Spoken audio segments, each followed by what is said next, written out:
Hello, and welcome. Welcome once again to the Secrets of the High Demand Coach podcast. And here with us today is yet another high demand coach. We have with us the one and only Fran Gallaher, who is an intuitive leadership coach and helps executives of seven-figure businesses in making better decisions using the power of intuition to access critical and otherwise inaccessible information, drive innovation, and increase confidence, especially regarding their executive hires. And in all of that, avoid leadership fails. Fran uses her intuition to bring information to her clients to establish rapport quickly, shorten the coaching process, and make it extraordinarily personal, powerful, and most importantly, effective. And she's here with us today. Fran, as I was kind of getting ready for this episode, I realized that intuition is a word that a lot of us use, but very few people, I think, especially in the practical terms of daily life, could actually define it. So what is intuition and why do you feel it's so important for leaders? Intuition is just one of the ways our brain works. Intuition is what provides us with the aha moment, the sudden insight. Oh, I forgot my phone. That is intuition. There are 4 people who are not capable of it, but most of us are capable of thinking in an intuitive way.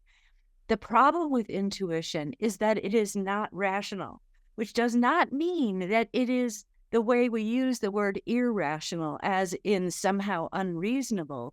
It's Right. just not rational in that you do not have a preceding reason. So if you're walking down the street and you suddenly get the idea that you should cross over and walk on the other side of the street, you will not know why until Wile E. Coyote drops an anvil on the side of the street where you just were. That's awesome. So why is it then, if it's such an important part of it, why is it that it's so common for us to lose touch with our intuition?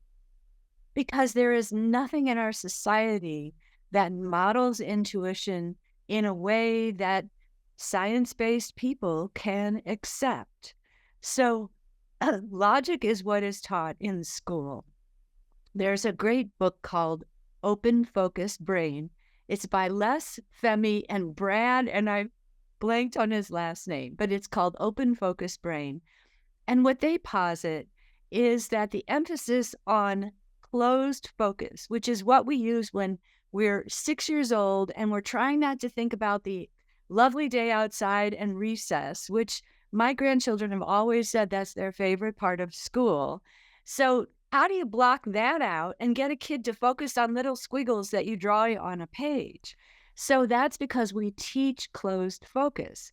But what these authors argue is that only emphasizing closed focus will eventually produce depression and anxiety. We have to open our focus now and then. And Wow. open focus is what we use with intuition. So, Michael Crichton, the author and director of Jurassic Park, he wrote a wonderful book, a memoir called Travels. And in it, he talks about the paranormal and how using a relaxed focus is what we need when it comes to, and I'm going to steal his words for intuition, but it is what we need for intuition. We cannot drill down the way we do with logical analysis. So, what he equates this to is if you walk across the room with a full cup of coffee and you don't pay any attention to it, you will spill it. If you walk across the room with a full cup of coffee and you pay too much attention to it, like a little kid the first time they do it, they will spill it all over the place. Yeah. But if you walk across the room with focused inattention, so not paying a lot of attention, but just enough, you will get it across the room without spilling it. Mm. I love that.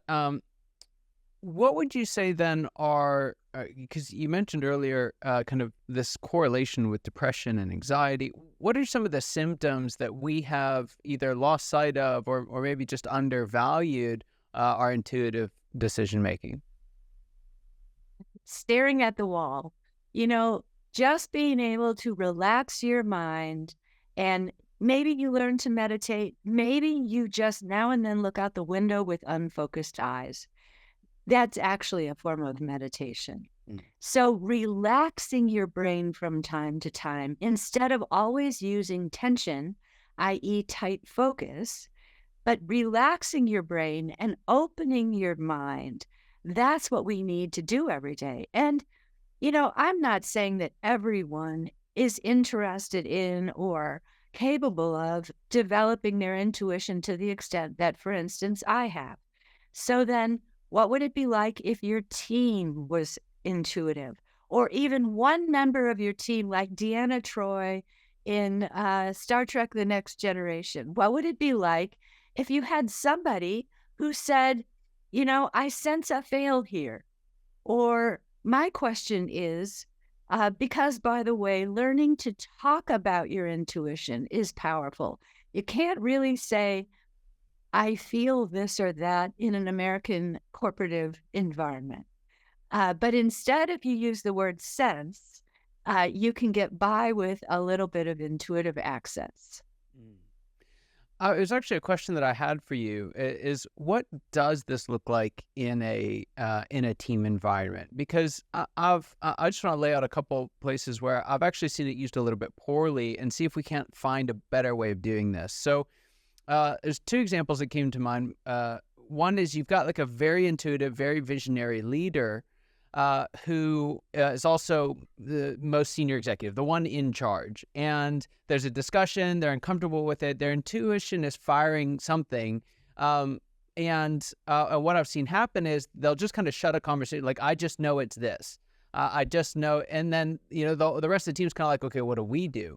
Another example similar to that, but how do you best leverage it? Because you don't want to silence intuition, but how do you keep it from being something that just kind of kills a conversation as opposed to dialing it in? Well, we can use that question to talk about either intuition or logic. And so that's part of this silly bifurcation that we were raised with. In school, you only close your focus unless you have art class or you have music class, and then let's get rid of those classes, right? So, and I'm sorry, I may have sounded a little cynical there because I can be. Uh, but the idea is that we have an either or sense about so many things. Mm. We're not going to, I'm not preaching either you use intuition or you use logic. They can be used together. Yes. And we also have to develop humility with our intuition. Your fictitious CEO might need a little bit of humility and a little room for other voices. So I'm just saying, let's have intuition be one voice at the table. Yeah. May I give an example really quickly of how Yes. powerful intuition can be? So I was part of something called the Program in Intuition from the Kaiser Institute. It was a high-end program designed to teach physicians and business leaders intuition. So I taught the head of the VA, the head of the CDC, the president of Anthem Blue Cross Blue Shield, and the founder was the late Dr. Leland Kaiser, who was a professor of organizational design and development. And his theory was that if intuition was brought into healthcare, it would save healthcare. Well, he didn't quite manage that. But I was one of the faculty members who was both highly intuitive and capable of logic and not too weird. I'm a little weird. So I was, and I don't mean to be bragging, but I was someone that they would have an executive meet to be convinced to be in the program. And so one day I was meeting this executive and I knew I had to perform, as it were. And I shook his hand and I was immediately overwhelmed with the taste, smell, sight, thought of bazooka bubblegum. Now, I'm a blonde. I didn't want to be talking about bazooka bubblegum right out of the chute.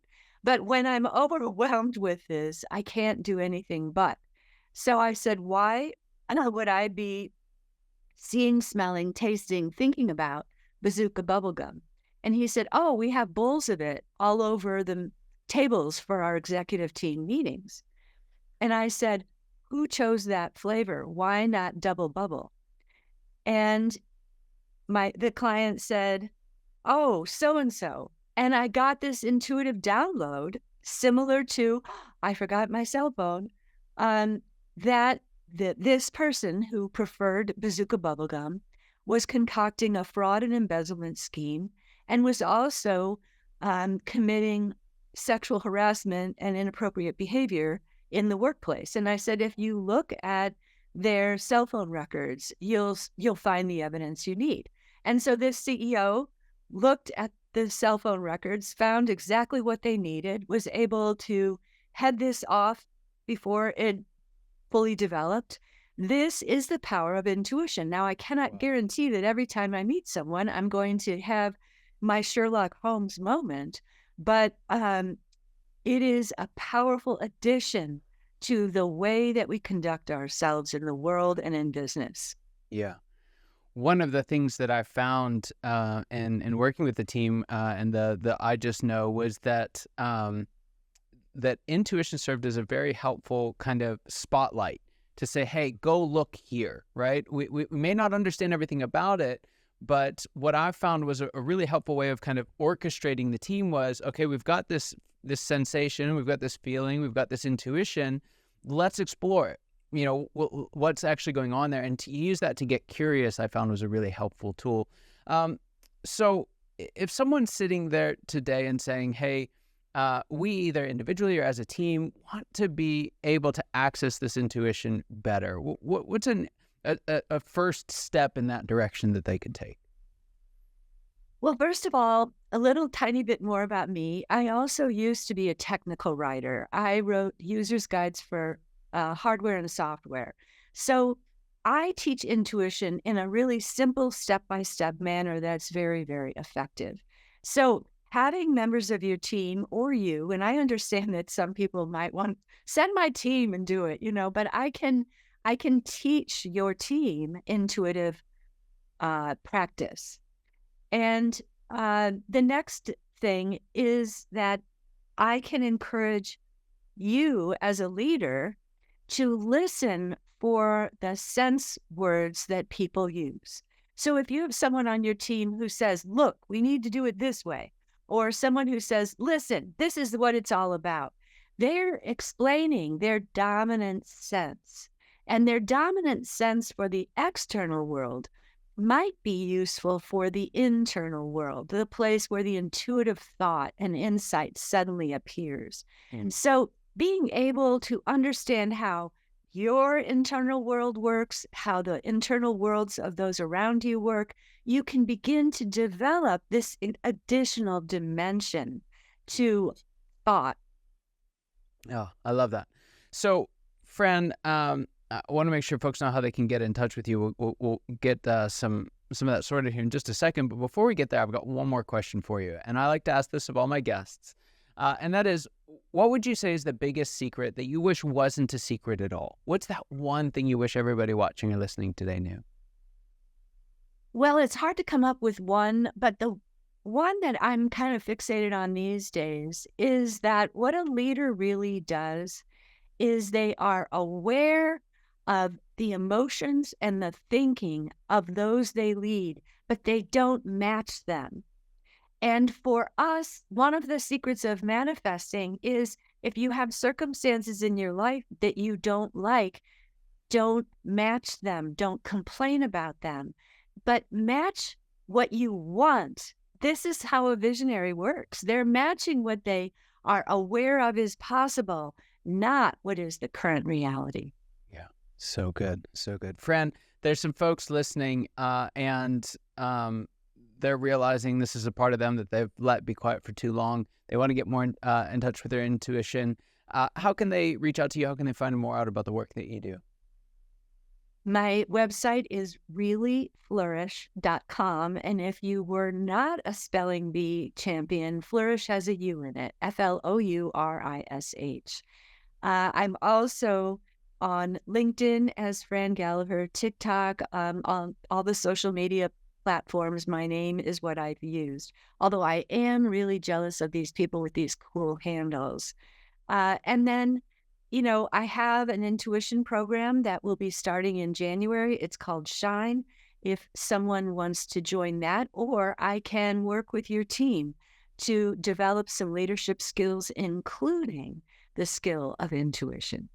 Fantastic. Well, Fran, thank you so much for being on. Thanks so much for bringing attention to such an important part of how we make decisions as a team and as individuals. I really appreciate you being here today. And for those of you who are watching it and listening, your time and attention mean the world to us. Hope you got as much out of this conversation as I know I did, and I cannot wait to see you next time. Take care.